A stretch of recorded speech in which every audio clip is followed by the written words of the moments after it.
The DeWalt brushless collated screwdriver is ideal for tradespeople that need an efficient tool for fitting plasterboard. It has a powerful brushless motor that drives screws efficiently and effectively while offering the user maximum runtime. This drywall screwdriver is one of the lightest and most compact tools on the market, making it ideal for use overhead or in tight spaces. It has a quick release collated screw magazine and accepts most collated screws, allowing the user to drive screws quickly. The magazine rotates on the tool without removal to allow use in corners and tighter spaces.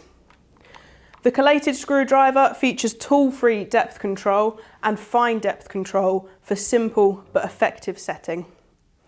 Its LED work light offers valuable light when working in small spaces or areas with limited light.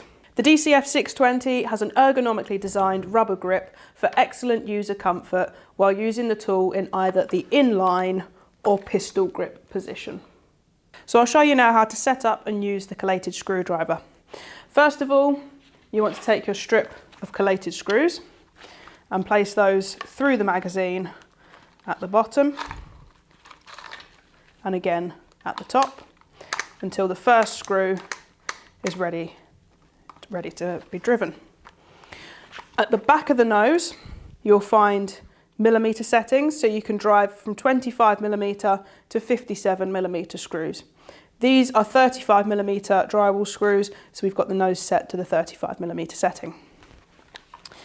At the back of the magazine, you've got your fine adjustment setting. The fine adjustment wheel, you turn that and you can adjust how deep you want the screw to be driven. Some examples on the wall behind me.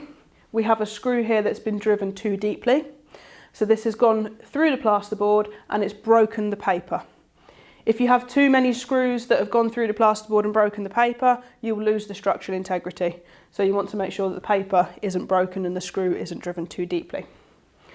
Along the top, we've got some screws which are sitting too proud. So what happens here, if the screws are sitting too proud, the plasterer comes along with the trowel and with the plaster and will hit the screws and won't be able to plaster effectively.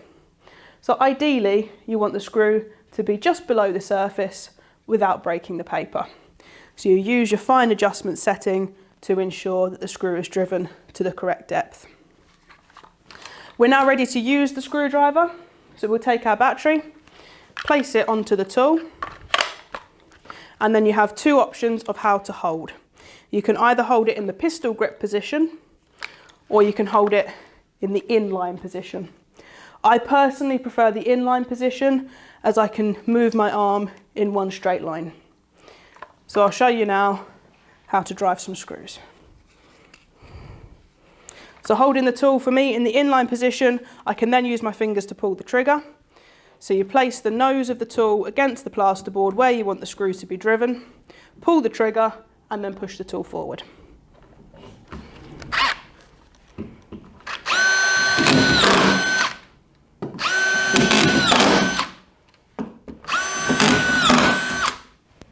And you can see there just how quickly I'm able to drive screws and at the correct depth to ensure the plasterboard is fitted accurately and correctly. Inside the kit box, you'll get the DCF620, the collated screw magazine, and an additional nose cone for using individual plasterboard screws. You'll also get two 18-volt 2Ah batteries and a battery charger. It will all come inside a T-Stack compatible kit box, and this week only it's available through the FFX Winter Tool Show for £239.